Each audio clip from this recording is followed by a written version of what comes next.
네, 제가 관심 받는 걸 좋아해서 박수 받는 게 참 기분이 좋은 것 같습니다. 제가 우리 교회에 처음 왔을 때 놀랬던 점이 있습니다. 다양한 건물 크기도 놀랬고 성도 수에서도 놀랬는데 가장 놀랬던 거는 우리 권사님들의 미모에 제가 정말 놀랬습니다.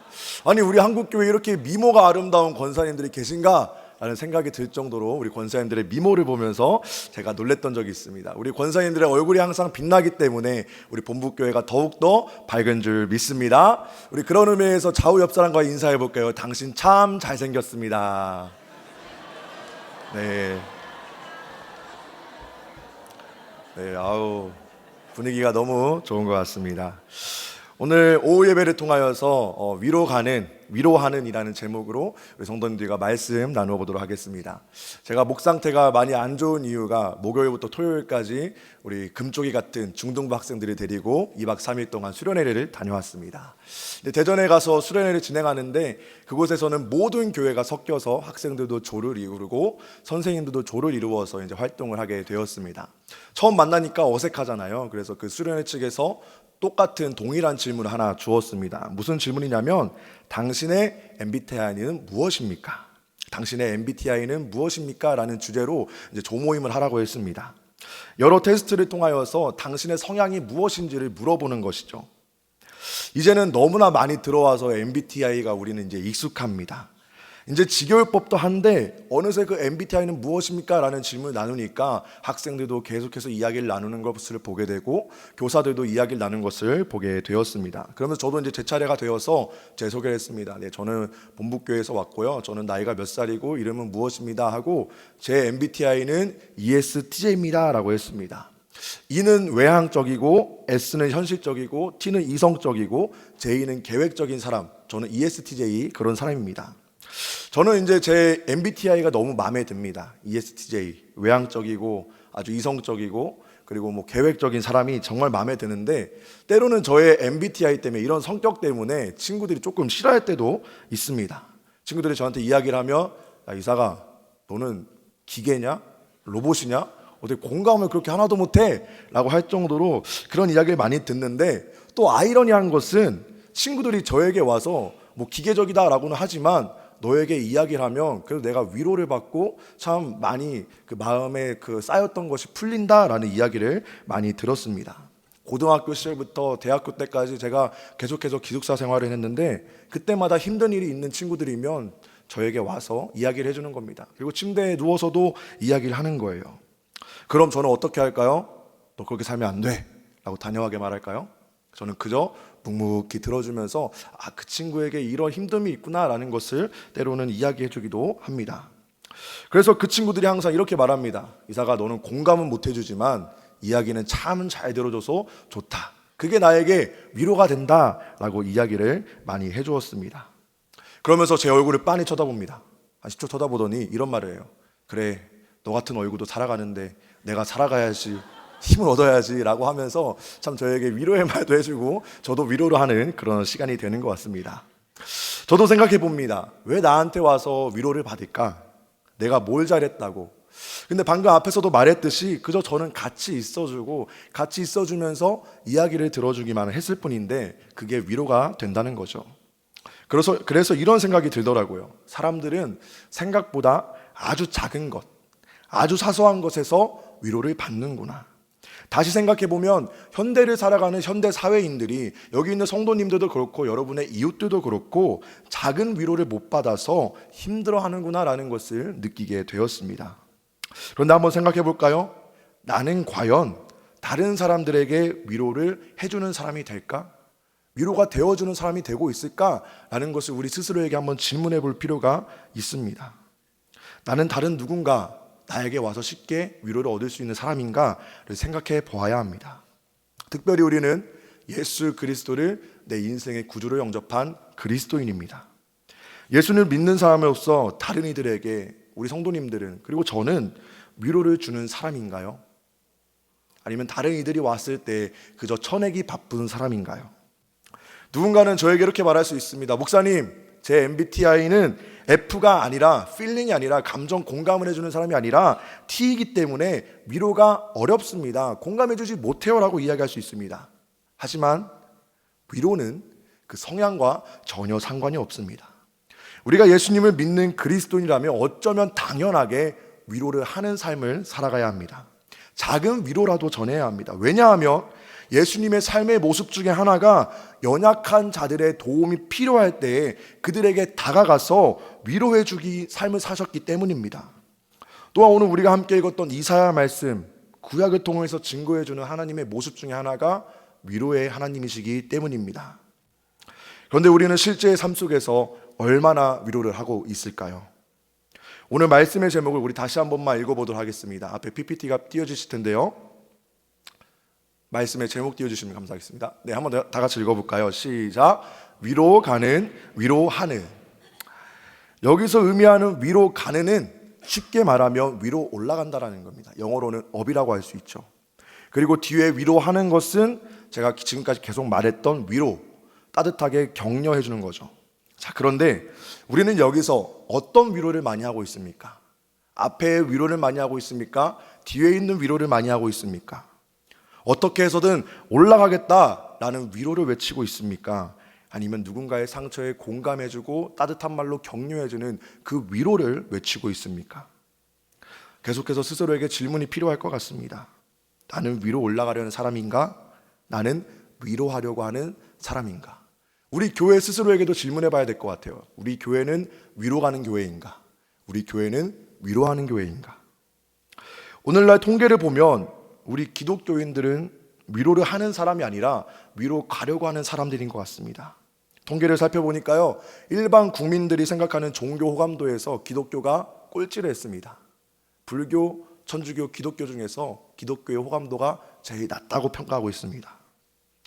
사실 이전까지 기독교는 초대교회 이후 지속적인 성장을 이루었습니다. 그래서 기독교의 발흥이라는 책의 부제목을 보면 이러한 글이 있습니다. 어떻게 이름도 없었던 변방의 예수운동이 몇 세기 만에 서구 세계의 지배적인 종교가 되었는가? 저는 이 문구의 답은 간단하다고 생각합니다. 복음의 능력이 있었기 때문이죠. 그리고 그 복음의 능력 속에 무엇이 있었을까요? 그리스도인들을 통하여서 누구나 다 위로를 받았기 때문입니다. 어딜 가든 쉽게 위로받을 수 있는 곳이 교회였고 누구에게나 가서 위로를 받을 수 있는 사람이 그리스도인이었기 때문입니다. 하지만 언젠가부터 사람들의 인식 속에 교회는, 기독교인들은 작은 부분을 위로하는 사람들이 아니라 작은 부분이라도 어떻게 해서든지 위로 올라가려는 그러한 모습이 보이는 것 같습니다. 왜 이런 상황이 발생하게 되는 걸까요? 위로하는 교회, 위로하는 그리스도인이 되지 못하고 위로 가는 교회, 위로 가는 그리스도인이 되어가고 있는 걸까요? 저는 그 답을 2절 말씀에서 찾아볼 수 있을 것 같습니다. 우리 다 같이 이사야 55장 2절 말씀을 한번 읽어보도록 하겠습니다. 시작. 너희가 어찌하여 양식이 아닌 것을 위하여 은을 달아주며 배부르게 하지 못할 것을 위하여 수고하느냐? 내게 듣고 들을지어다. 그리하면 너희가 좋은 것을 먹을 것이며 너희 자신들이 기름진 것으로 즐거움을 얻으리라. 아멘. 2절에서 말하는 것은 딱 한 가지입니다. 너희가 잘못된 것에 시간 낭비하고 소비하니까 제대로 된 위로와 즐거움을 얻지 못하는 거야. 그러니까 다른 사람들에게 위로하지 못하고 즐거움을 주지 못하고 교회가 진짜 무엇인지를 보여주지 못하는 거야 라고 이야기합니다. 한번 생각해 볼까요? 사실 교회를 다니지 않는 사람들에게 제일 필요한 것, 그리고 가깝게는 우리 청년 대학부 학생들에게 또는 우리 주변의 이웃들에게, 아니 그냥 바로 옆에 있는 성도님들에게 가장 필요한 것은 무엇일까요? 화려한 언변의 강사가 와서 위로해주는 말이 하는 걸 필요할까요? 비싼 밥이 필요할까요? 스타벅스 가서 비싼 음료 마시는 게 필요할까요? 좋은 차를 타는 게 필요할까요? 물론 제가 언급한 것들이 세상을 살아가면서 필요 없다는 것은 아닙니다. 그런데 오히려 우리 주변에 있는 이웃, 우리 주변에 도움이 필요한 사람들에게는 오히려 이러한 것보다 따뜻한 말 한마디가 필요한 겁니다. 왜냐하면 우리가 읽었던 2절 상반절 다음에 노란색 글씨가 뭐라고 되어 있죠? 내게 듣고 들을지어다. 내게 듣고 들을지어다. 하나님께서 우리에게 이야기하시고 있습니다. 내가 하는 말 듣고 들어라. 그리하면 너희가 좋아하는 것, 즐거운 것, 위로를 얻는다 라고 이야기하는 거예요. 하나님이 지속적으로 오늘 이사야 말씀을 통하여서 그리고 성경 66권을 통하여서 말씀하시는 것은 무엇일까요? 본질을 놓치지 말라는 것입니다. 위로 올라가는 그런 교만한 교회, 그런 교만한 사람이 되는 것이 아니라 점점 낮아지고 위로해주는 사람이 되라라고 이야기하는 겁니다. 하나님이 우리에게 보여주셨던 그 다양한 속성 중에 하나, 위로하는 사람, 위로하는 하나님, 그것을 그리스도인이 느꼈다면 나만 느끼지 말고 우리가 어떻게 해야 될까요? 흘려 보내줘야 됩니다. 그 위로를 다른 사람들에게 전해줘야 된다라고 하나님은 지속적으로 우리에게 말씀하시고 있습니다. 우리 1절 말씀을 다 같이 한번 읽어볼까요? 시작. 오라.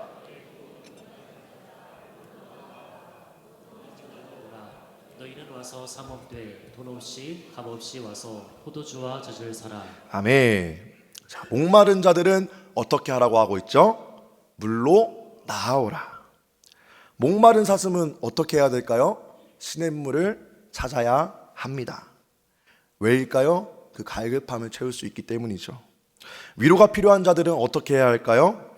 위로를 해줄 수 있는 곳에 가야 합니다. 그 위로가 필요한 곳이 어디일까요? 그 종착지가 어디가 되어야 할까요? 바로 그리스도인이 되어야 되고 교회가 되어야 합니다. 그들이 위로를 생각할 때 우리 교회 성도님들이 떠올라야 되고 우리 본부교회가 떠올라야 합니다. 얼마 전 사무실에서 일을 하고 있다가 고등학교 친한 친구에게 전화가 왔습니다. 그래서 잠깐 잔디밭에서 통화를 하고 있는데 그 친구가 공무원 시험을 준비하다 보니까 마음이 너무 힘든 거예요.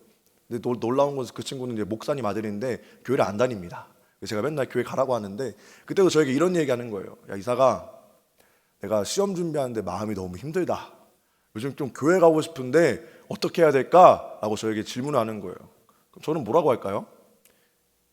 야, 너 목사님 아들이 교회도 안 가고 빨리 교회 가, 이렇게 얘기했습니다. 그래 또 이렇게 이야기하는 겁니다. 근데 교회 가려고 찾아보니까 교회는 너무 많은데 내가 갈 교회가 없다라고 이야기하는 겁니다. 내가 그 교회에 들어가도 될까? 내가 과연 그 교회에 들어가서 위로를 받을 수 있을까? 교회의 벽이 느껴져 라고 이야기하는 겁니다. 전화를 끊고 생각을 해봅니다. 혹시 목사인 나도 다른 이들이 생각했을 때 다가가기 어려운 존재인가? 벽이 느껴지는 건가?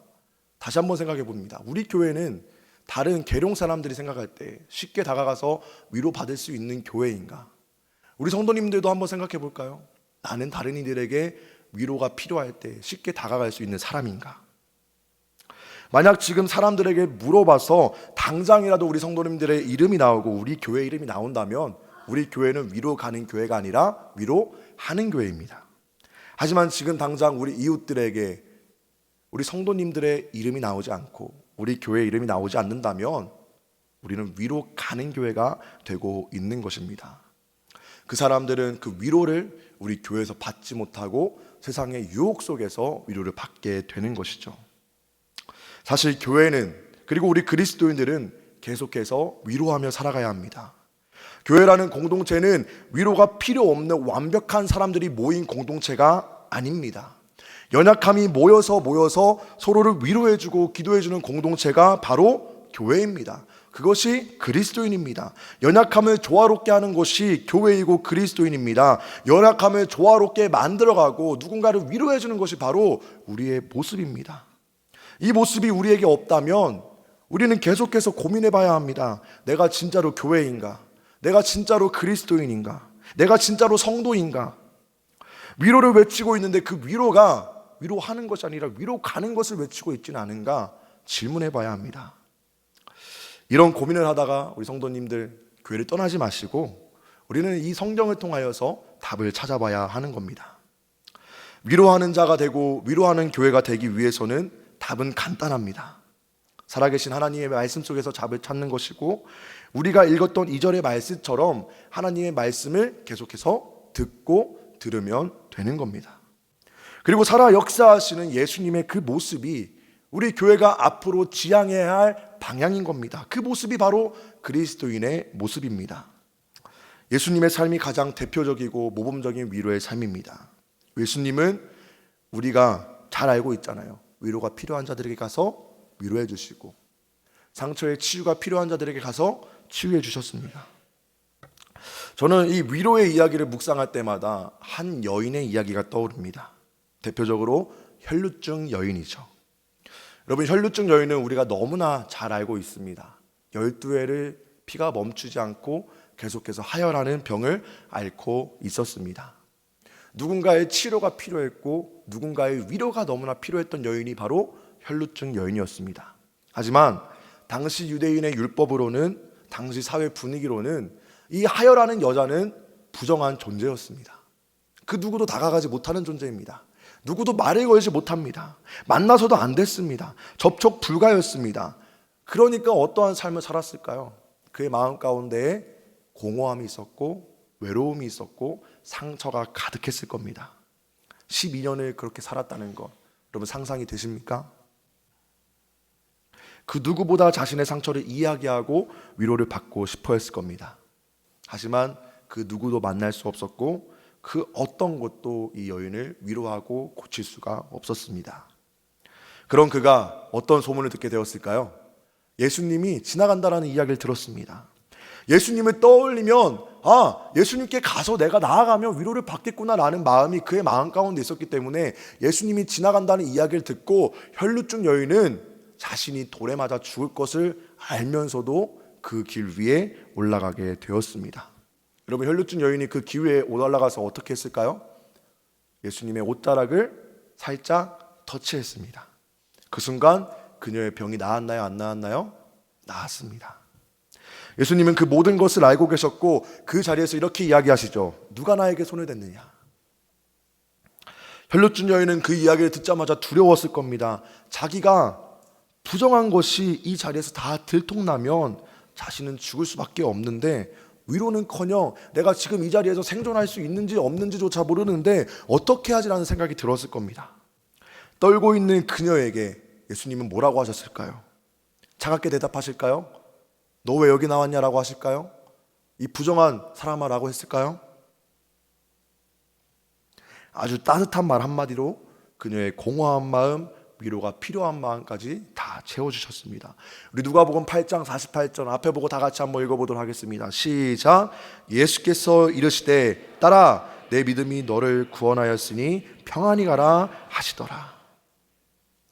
예수께서 말씀하셨습니다. 딸아 너의 믿음이 너를 구원하였다. 평안히 가라. 그저 따뜻한 한마디 했습니다. 딸아 평안히 가라.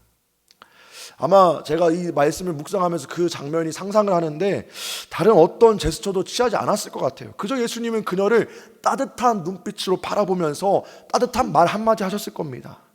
그녀는 이 말을 듣고 그 마음에 있던 상처, 공허함이 다 채워지게 되었을 거고 위로를 받게 되었을 겁니다. 아마 그 이후의 삶은 위로의 삶을 살았을 것이며 위로해주는 삶을 그녀는 분명 살았을 겁니다.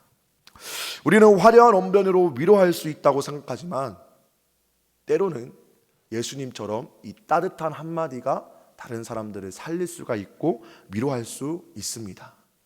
우리 교회에 왔을 때 그 따뜻한 한마디가 죽음을 생각하고 있던 한 사람을 살릴 수 있는 위로의 말이 될 수가 있습니다. 하나님께서도 오늘 말씀을 통하여서 우리에게 이야기하시죠. 누구나 다 나에게 오게 하라. 예수님도 신약 성경에서 말씀하시죠. 나에게 오는 것은 아무도 막지 마라. 그리고 그들에게 말씀하시죠. 다 위로의 말씀을 하십니다. 나에게 와서 나를 믿으면 너희는 구원을 얻을 것이다. 우리가 이 내용들을 안다면 이제 우리도 예수님처럼 하나님처럼 이 따뜻한 한마디로 사람들의 마음을 위로할 수 있어야 되지 않을까요? 위로하는 것을 넘어서 어쩌면 그들을 위로하면서 예수께로 인도하는 역할을 우리가 해야 되지 않을까요? 우리는 그저 그들에게 따뜻한 말 한마디를 건네고 그들을 예수님께 인도하여서 혈루증 여인이 들었던 것처럼 그냥 누구누구야가 아니라 딸아, 아들아 이 말을 듣게 해야 되는 겁니다. 예수님께 나아오기 전에는 자녀가 아니었지만 우리의 위로의 말을 듣고 예수님께 나아왔을 때 그들은 예수님을 믿고 이제 남이 아니라 하나님의 예수님의 자녀가 될 수 있는 겁니다. 그 역할을 우리가 바로 해줘야 하는 겁니다. 무엇을 통하여서? 위로의 말을 통하여서. 그렇게 될 때 우리는 위로 가는 교회, 위로 가는 성도가 아니라 위로하는 성도, 위로하는 교회가 될 수 있습니다. 마지막 한 이야기를 하고 설교를 마치고자 합니다. 미국의 글렌백이라는 인물이 있습니다. 그는 2014년에 9천만 달러의 수익을 기록하면서 포브스가 선정한 전 세계의 100인의 인물에 선정되기도 했습니다. 그는 라디오, 인터넷, TV, 출판 분야를 망라하는 플랫폼을 통하여서 매달 3,000명에서 5천만 명이 방문하는 그러한 플랫폼을 운영하고 있다고 합니다. 하지만 이랬던 그에게도 아주 어두운 과거가 있습니다. 30대에 알코올 중독에 빠졌었습니다. 술 중독에 빠져있던 30대 초반 글렌은 신기하게도 술 중독자가 예일대학교 신학과를 다녔다고 합니다. 대학교에서 신학을 전공하니까 학기를 보낼 때마다 마음속에 괴로움이 있는 거예요. 어떠한 노력을 해도 자신의 그 알코올 중독이 해결되지 않으니까 그의 마음 가운데 어둠이 있었습니다. 자신의 전공 신학과 어울리지 않는다라는 마음이 그의 생각을 떨쳐낼 수가 없었습니다. 그러던 어느 날 강의실 책상에 엎드려 있던 그의 등을 누가 살포시 두드립니다. 당시 예일대학교 신학과의 교수였던 웨인 미크스라는 교수였습니다. 교수님이 글렌백의 속을 잡으면서 이렇게 이야기했다고 해요. 잠깐 내 말을 들어보겠니? 자네가 무엇 때문에 괴로워하는지 조금은 알 것 같아서 하는 말인데 이곳은 자네가 충분히 지낼 만한 곳이라네. 자네는 언제까지든 여기 있어도 괜찮아. 저는 이 마지막 말이 참 마음에 와닿더라고요. 이곳은 자네가 충분히 지낼 만한 곳이라네. 자네는 언제까지든 여기 있어도 괜찮아. 사실 우리가 봤을 때에는 너무나 단순한 문장이고 말입니다. 그런데 이 따뜻한 위로의 말 한마디가 글렌백이라는 사람의 인생을 송두리째 바꾸게 되었습니다. 그의 어두운 과거를 위로해주는 말이 되었습니다. 그를 빛으로 인도해주는 대화가 되었습니다. 사랑하는 우리 본부교회 성도 여러분, 그리스도인의 모습이, 우리 교회의 모습이 이러한 모습이 되어야 하지는 않을까요?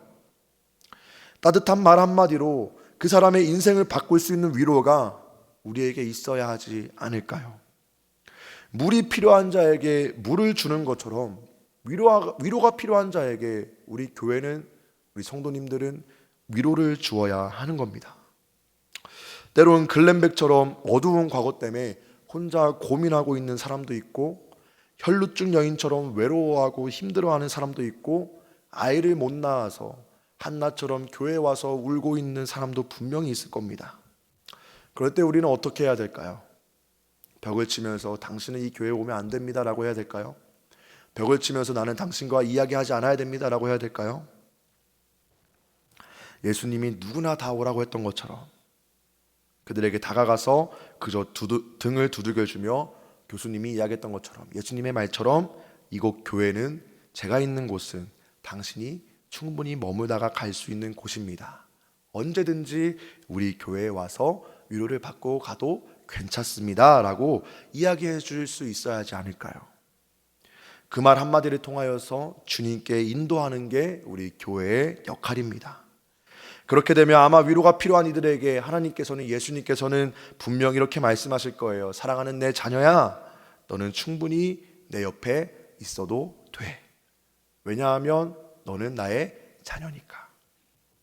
이런 위로를 들을 수 있도록 우리는 교회로서의 역할을 잘하고, 위로가 필요한 이들에게 따뜻한 말 한마디로, 때로는 그저 안아줌으로써 예수님에게 인도하시는 그러한 교회 되길, 그러한 성도 여러분 되시기를 주님의 이름으로 축복합니다. 우리 육군본부교회가 위로 가는 교회가 아니라 위로하는 교회, 우리 육군본부교회 모든 성도님들이 위로 가는 성도가 아니라 위로하는 성도가 되기를 주님의 이름으로 축복합니다. 기도하겠습니다. 사랑과 은혜가 충만하신 하나님 아버지, 우리는 이 세상을 살아가면서 이런 생각도 합니다. 나는 거룩한 존재니까 세상과는 담을 쌓고 살아가야 돼. 예수님을 믿지 않는 사람들과는 얘기하지 않아야 돼라고 생각할 때도 있습니다. 하지만 주님, 예수님과 하나님께서는 어느 누구나 다 오라고 하셨던 것처럼 우리도 우리에게 오는 사람들, 우리 교회로 오는 사람들을 막지 않을 수 있도록 인도하여 주옵소서. 위로가 필요한 자들에게 위로를 전해줄 수 있는 교회 되게 해주시고, 위로가 필요한 자들에게 위로의 한마디, 따뜻한 위로함을 줄 수 있는 교회, 그러한 성도가 되게 하여 주옵소서. 그래서 많은 이들을 예수님의 자녀로 인도할 수 있는 우리 육군본부교회 성도 될 수 있도록 주님께서 인도하여 주옵소서. 사랑이 많으신 예수님의 이름으로 기도합니다. 아멘. 지금은 우리 구주 예수 그리스도의 은혜와 아버지 하나님의 무궁하신 사랑하심과 성령님의 내주교통 충만하심이 오늘 이 자리에 모여서 주님, 내가 위로하는 사람이 되겠습니다. 주님, 우리 교회가 위로하는 교회가 되겠습니다.